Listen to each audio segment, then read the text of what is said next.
So, this is part 4 of the video. This is going to be drum set techniques. Basically me explaining how to play 3 styles. Classic rock, jazz, and reggae.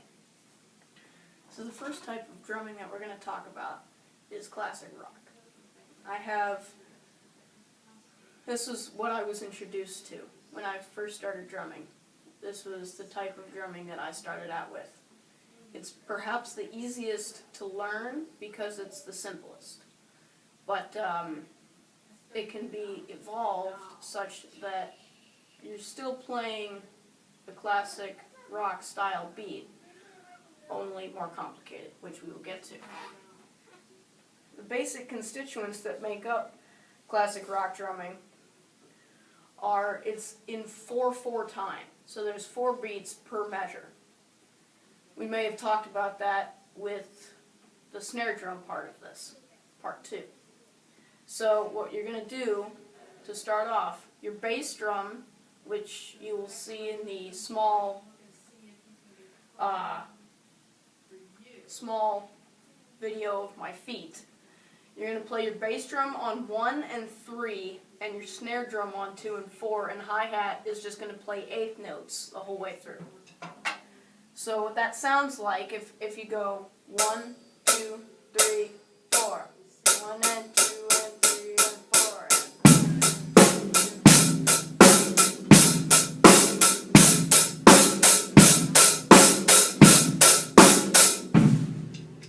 So that's the basic of basics. That's as simple as you can possibly get. Everything else that you could do has those components, where the snare is most likely on 2 and 4 and your bass drum is on 1 and 3. The only difference is you can play around with what other beats you want to put your snare drum on. Like this would still be considered a classic rock beat.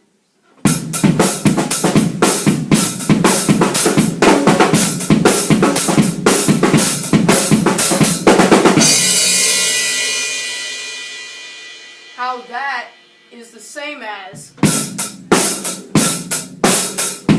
is because while I had intermingled ghost note beats on both the bass and the snare, the main accented beats were on 2 and 4 on the snare drum, and the only difference was the other kind of fancy things that I did over top of that.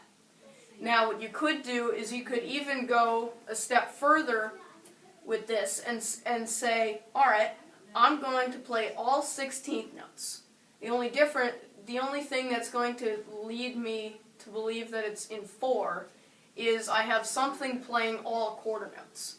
So this next beat is something from a song called One Little Victory by Rush. And the slashy hi-hat over here is going to play all quarters. And my hands and feet are both going to be playing 16th notes underneath of that quarter note pulse. So it sounds something like this.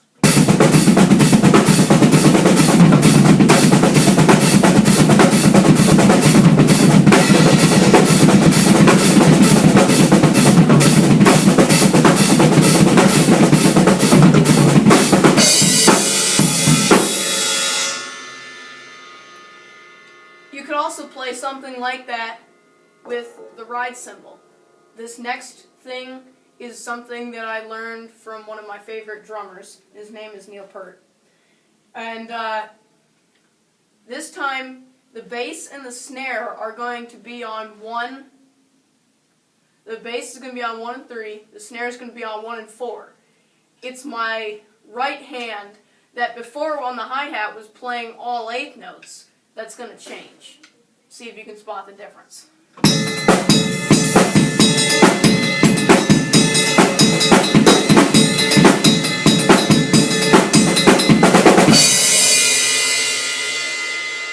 Okay, so maybe my bass drum and snare drum weren't just on weren't just on the regular beats, but that's okay. You get the idea. And so that's classic rock drumming. So the next style of drumming that we're going to talk about here is jazz. Perhaps the second most popular that I've heard. Now, jazz is kind of the same as classic rock. It's still mostly in 4, and so your snare drum will still be on 2 and 4. And your bass drum, for the most part, will be on 1 and 3. The only difference is the right hand, which before was playing all 8th notes, if you remember. Except for the one little victory beat where it was playing quarter notes. And 16th notes at the same time. Jazz most often uses the ride cymbal more than the hi-hat, which is unlike classic rock, which is the opposite. Now, the thing about jazz, you have to have a really good understanding of triplets, or a dotted 8th note followed by a 16th note. You have to have a really good understanding of how to play those two rhythms in order to be able to play jazz, because the main part of jazz is being able to play this.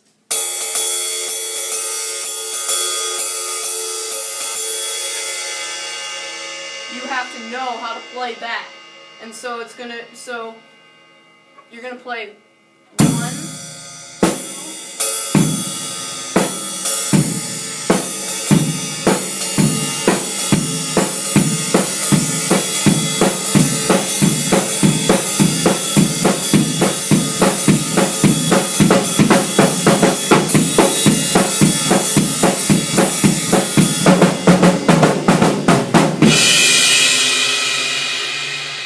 That would be a basic jazz ride and then fill. And if you're going to play a straight fill in classic rock, as I did a couple times, you'd most likely play it in 16th notes, which we'll get to in the fills section. But that's the main part of jazz. You could also do, you could play around with it a little bit, but that's the main part. And then there's something called a shuffle, which is based around the jazz. Whereas jazz is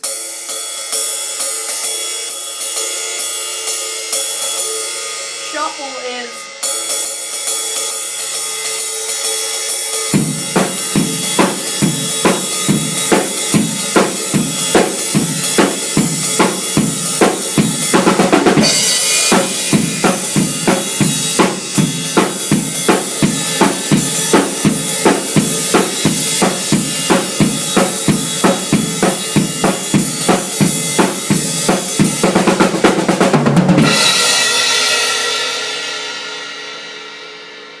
shuffle is a little bit harder to play than jazz, than regular jazz.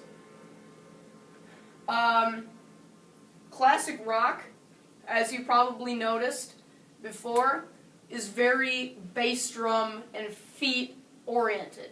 Like in part 1 we were talking with Mr. Bob, and he said that exact thing. He said that classic rock is built from the floor up, so a lot of bass drum, and then the hands kind of follow it. Jazz is the opposite. He stated that as well.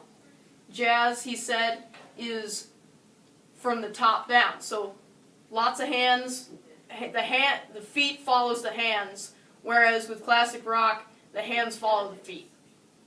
So that makes it hard sometimes when you're trying to learn it. When I was learning it, it was hard for me because the bass drum doesn't do a whole lot. It mostly just plays the 1 and the 3, and then the hands are all over the place. So that makes it a little harder. And that's jazz. Alright, so the final style of beat that we're going to talk about here is reggae. And reggae goes against pretty much everything that I've been taught. Instead of having the bass drum on 1 and 3, and the snare drum on 2 and 4. Instead, what this has is the bass drum on 3 only, and the snare drum kind of floats in between. But a basic reggae beat has both the snare and the bass on just 3, and then it's just the hi-hat. Reggae is a very quiet drums part. it's a lot of auxiliary percussion, not much big drum set stuff, type of stuff. So the basic reggae beat is.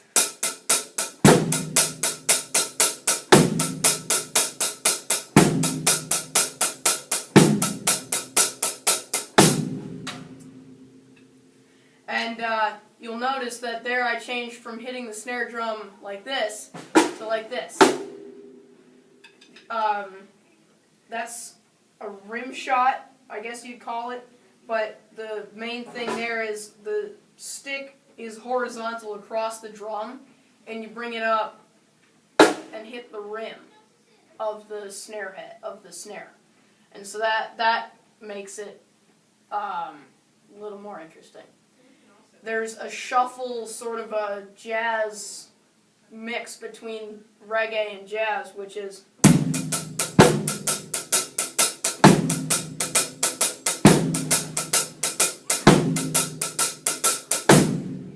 another reggae beat would be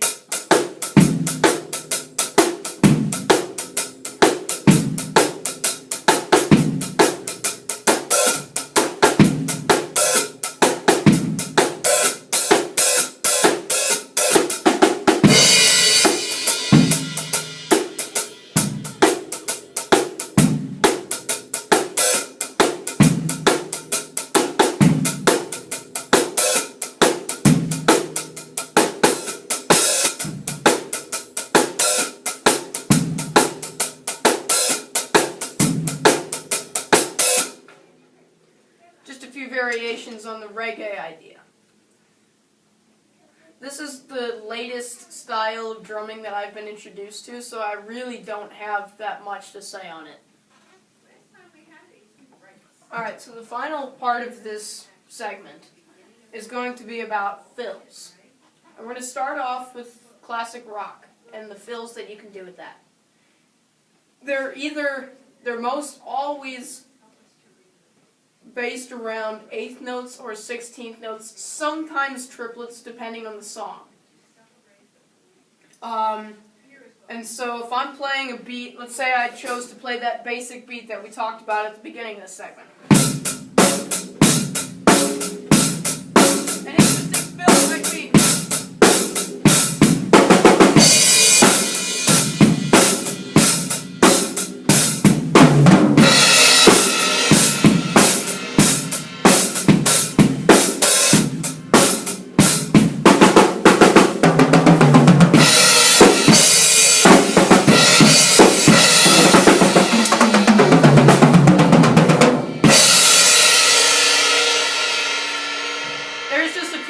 Ideas for you.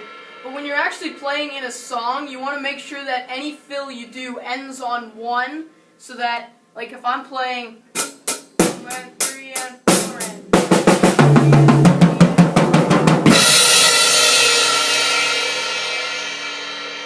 that way everyone else in the band knows that that's 1, and they should play whatever whatever they're supposed to play next. That's critical, and you can't miss that unless it's on purpose. Oh,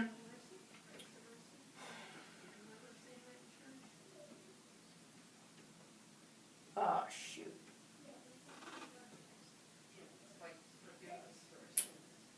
Oh, I remember. So there's actually a really good exercise that you can do where you play a beat and you're going to play it. We'll say you play the beat 2 times over, and then you play a fill. It can be any drums you want, but the main thing is it has to go 1, 2, 3, 4, crash, back into the beat. Next time 1 and 2 and 3 and 4, bang. And so you work your way up from you play 1 beat, quarter notes. 2 beats, 8th notes, 3 beats, triplets, 4 16ths, and then 6, and then play 6s, which is the 16th note triplets we talked about in part 2 with the snare drum. So I'm just going to play that, and you can kind of get an idea of what I'm talking about.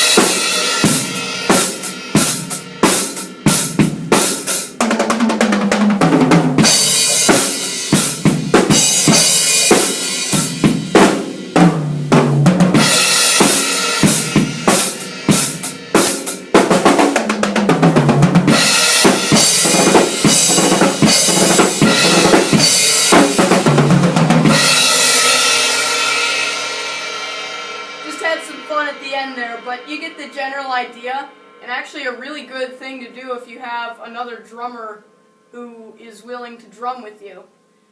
Both of you set up a kit facing each other, a drum kit, and trade fours is what it's called. You agree on a beat, and you play the beat 3 times over, and on the 4th turn, then one of you does a fill while the other one keeps the beat going. And so if the guy doing the fill does it right, they should both hit the cymbal crash on the same one and then go back into the beat. And then the next time you get to the 4th time of playing the beat, then the other person does the fill. And it's called trading fours. It's a really good way to get you to learn how to play fills in time and be able to come back in on time. That's all I have for fills. I hope you've enjoyed this presentation. I hope you're not asleep yet. I probably won't be. But that's all I have.